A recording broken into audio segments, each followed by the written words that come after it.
Halo guys, para mahasiswa semua. Aljabar vektor memiliki banyak sekali penerapannya dalam berbagai bidang ilmu pengetahuan. Pada video kali ini, saya akan membahas satu contoh penerapan aljabar vektor, khususnya materi dot product atau perkalian titik antara dua buah vektor pada sistem temu balik informasi atau Information Retrieval System. Saya ucapkan selamat belajar dan selamat menyaksikan. Temu balik informasi atau dalam bahasa Inggris Information Retrieval merupakan teknik untuk menemukan kembali informasi yang relevan terhadap kebutuhan pengguna dari suatu kumpulan informasi secara otomatis. Meskipun temu balik informasi ini merupakan bidang yang relatif baru usianya, namun kita sudah menggunakan aplikasi temu balik informasi ini dalam kehidupan sehari-hari. Siapa yang tidak pernah menggunakan Google untuk menemukan informasi yang dia inginkan di internet? Ya, mesin pencari seperti Google merupakan penerapan sistem temu balik informasi. Dengan menggunakan sistem temu kembali informasi, ya, seorang pengguna dapat mencari informasi yang diinginkan dari suatu koleksi dokumen. Pengguna memasukkan pertanyaan, ya, atau disebut juga dengan query, ya, terkait dengan informasi yang diinginkan.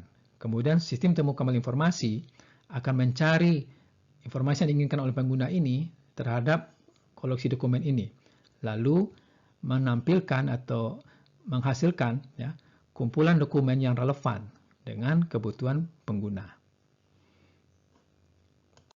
Namun harus dipahami bahwa temu balik informasi atau information retrieval ini tidak sama dengan pencarian di dalam basis data atau database.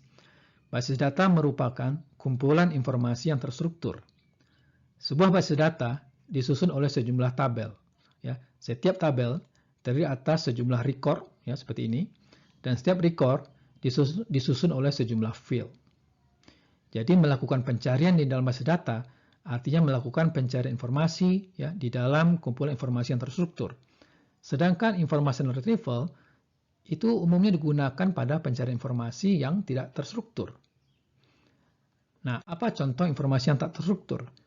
Misalnya adalah kumpulan laman web, ya, atau web page yang ada di internet. Nah, antara suatu laman web dengan laman web lainnya, itu strukturnya tidak sama. Atau bisa juga pada kumpulan dokumen, ya, yang diedit misalnya dengan Microsoft Word, itu setiap dokumen dengan dokumen lainnya belum tentu isinya strukturnya sama. Pada bagian awal sudah disampaikan bahwa salah satu aplikasi penting information retrieval adalah mesin pencari atau search engine. Salah satu mesin pencari yang populer adalah Google. Ya. Ini adalah antarmuka Google.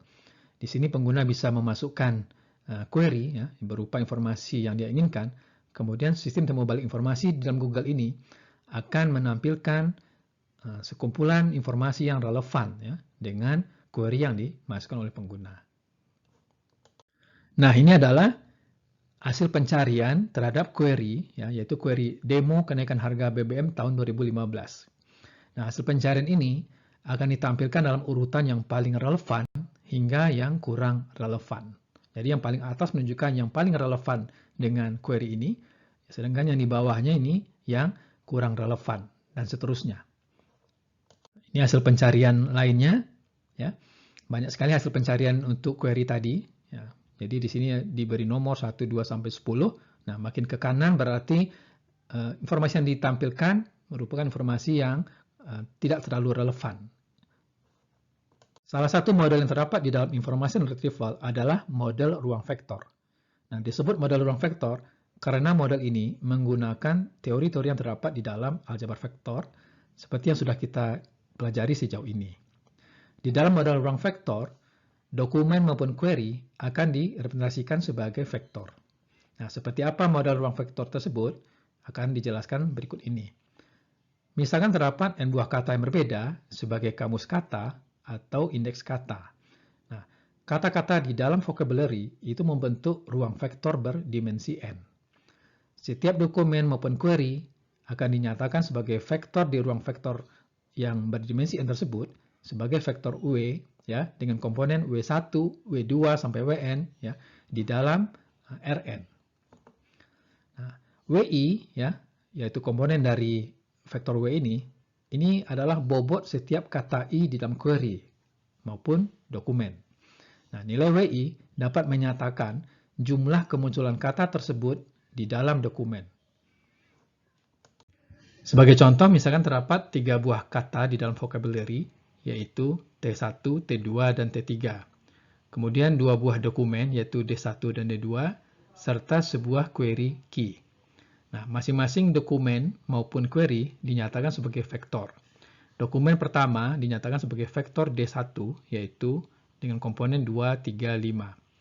Dokumen kedua, D2, dengan komponen 3, 7, 1. Dan query key dinyatakan sebagai vektor 0, 0, 2. Nah, D1 ya, sama dengan 2, 3, 5, artinya di dalam dokumen D1 mengandung 2 buah kata T1, 3 buah kata T2, dan 5 buah kata T3. Nah, kita ilustrasikan, misalkan kata T1 itu adalah menteri, T2 itu minta, dan T3 itu korupsi. Nah, misalkan di dalam dokumen D1 terdapat kalimat seperti ini. Menteri Olahraga meminta maaf atas perbuatan korupsi. Menteri tersebut terlibat korupsi anggaran. Meminta-minta komisi termasuk korupsi. Korupsi sudah mendarah daging di Indonesia. Korupsi sudah menjadi budaya. Nah, maka di dalam D1 ini terdapat kata menteri sebanyak 2 kali, yaitu ini dan ini. Kemudian kata minta sebanyak 3 kali, 1, 2, 3. Dan kata korupsi sebanyak 5 kali, yaitu 1, 2, 3, 4, 5. Nah, sehingga dokumen D1 itu dinyatakan sebagai vektor 2, 3, 5. Ya, artinya T1 sebanyak 2, T2 sebanyak 3, dan T3 sebanyak 5. Dokumen D2 dinyatakan sebagai vektor 371. Artinya dokumen D2 mengandung 3 buah kata T1, 7 buah kata T2, dan 1 buah kata T3. Nah, contoh isi dalam dokumen D2 adalah Gubernur Jabar meminta waktu ketemu Menteri Sosial. Dia meminta Pak Menteri mengunjungi panti. Permintaan yang wajar. Sekretaris Gubernur mengirim surat permintaan kepada Menteri tersebut. Apakah meminta-minta termasuk perbuatan korupsi? Tidak selalu bukan, meminta waktu saja.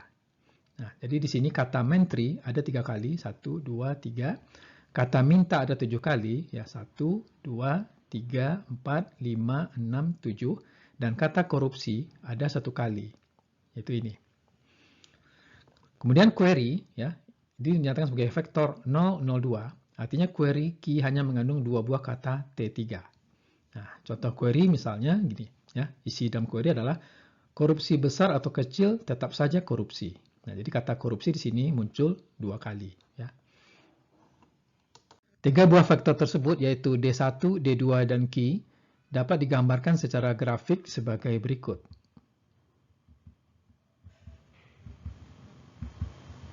Nah, ini adalah vektor D1, vektor D2, dan vektor key. Nah, tujuan sistem temu balik informasi adalah untuk menentukan dokumen-dokumen mana yang relevan dengan query. Pada contoh tadi hanya ada 2 dokumen saja. Namun pada realitasnya dokumen yang terdapat di dalam koleksi itu bisa ratusan hingga ribuan banyaknya. Nah, penentuan dokumen mana yang relevan dengan query dipandang sebagai pengukuran kesamaan antara query dengan dokumen. Semakin sama suatu vektor dokumen dengan vektor query, semakin relevan dokumen tersebut dengan query. Perhitungan kesamaan antara 2 buah vektor key dan D itu diukur dengan rumus cosinus similarity. Nah, rumus cosinus similarity ini atau cosine similarity merupakan bagian dari rumus perkalian titik atau dot product yang sudah kita kenal. Nah, perkalian titik antara vektor key dan D dapat dinyatakan sebagai norma key dikali dengan norma D cos theta. Atau kalau kita nyatakan cos theta ini ya sebagai ruas kiri, cos theta sama dengan key dot D ya dibagi dengan norma key dikali norma D.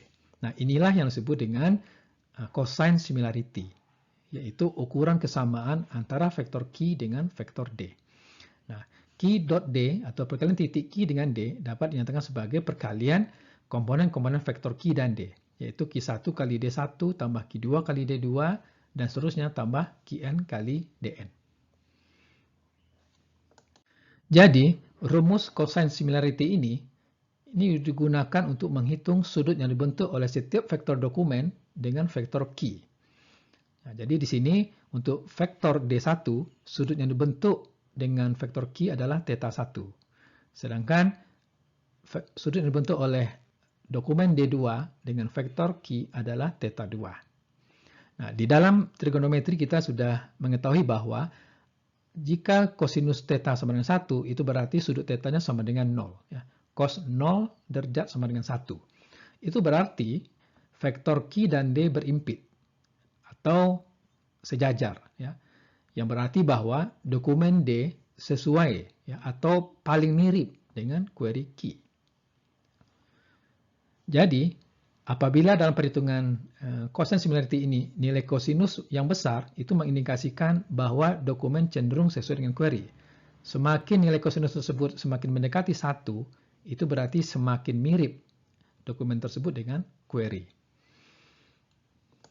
Jadi, setiap dokumen di dalam koleksi dokumen, kita hitung kesamaannya dengan query dengan menggunakan rumus cosine similarity tadi.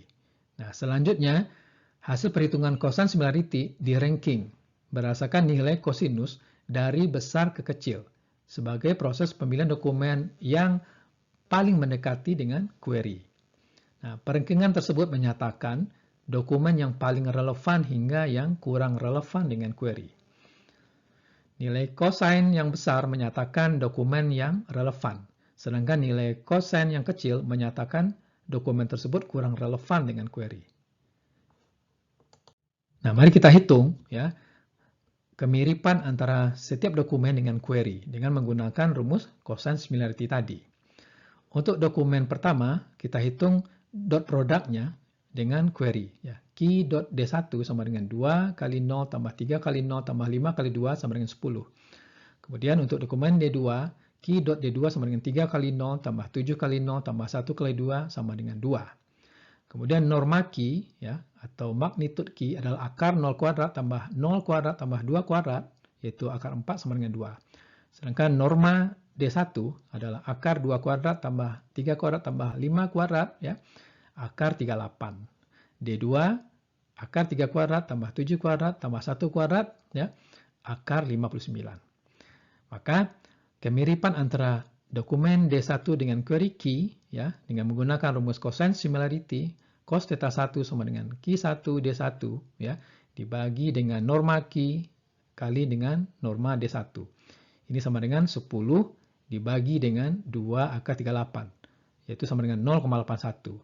Sedangkan kemiripan antara dokumen D2 dengan Q, ya, cos θ2 sama dengan Q1 dot D2 dibagi dengan norma Q kali norma D2, 2 dibagi dengan 2 kali 59, 0,13. Nah, ternyata di antara dua dokumen ini, ya, dokumen D1 ini nilai kosinnya lebih besar dari 0,13. Maka kita simpulkan bahwa dokumen D1 ini lebih relevan ya, atau lebih mirip atau lebih sesuai dengan query Q dibandingkan dengan dokumen Q2.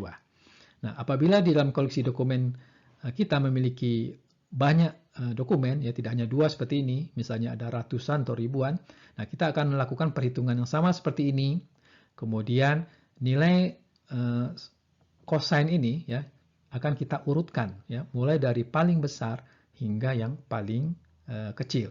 Nah, nilai yang paling besar menyatakan dokumen tersebut memiliki paling relevan dengan query. Nah, itulah yang terjadi pada sistem pencari di mesin pencari Google. Ia akan meranking ya dokumen-dokumen atau web page atau laman web yang paling relevan dengan query yang dimasukkan oleh pengguna. Nah, untuk mendalami lebih lanjut tentang model-model yang lain yang terdapat di dalam sistem temu balik informasi, silakan nanti Anda dapat mengambil mata kuliah pilihan di tingkat 4, yaitu sistem temu balik informasi yang diberikan oleh Dr. Rila Mandala. Ini adalah referensi yang digunakan dalam slide ini. Nah, demikianlah ya salah satu penerapan aljabar vektor khususnya dot product ya pada bidang temu balik informasi. Sekian dan saya ucapkan terima kasih dan selamat belajar.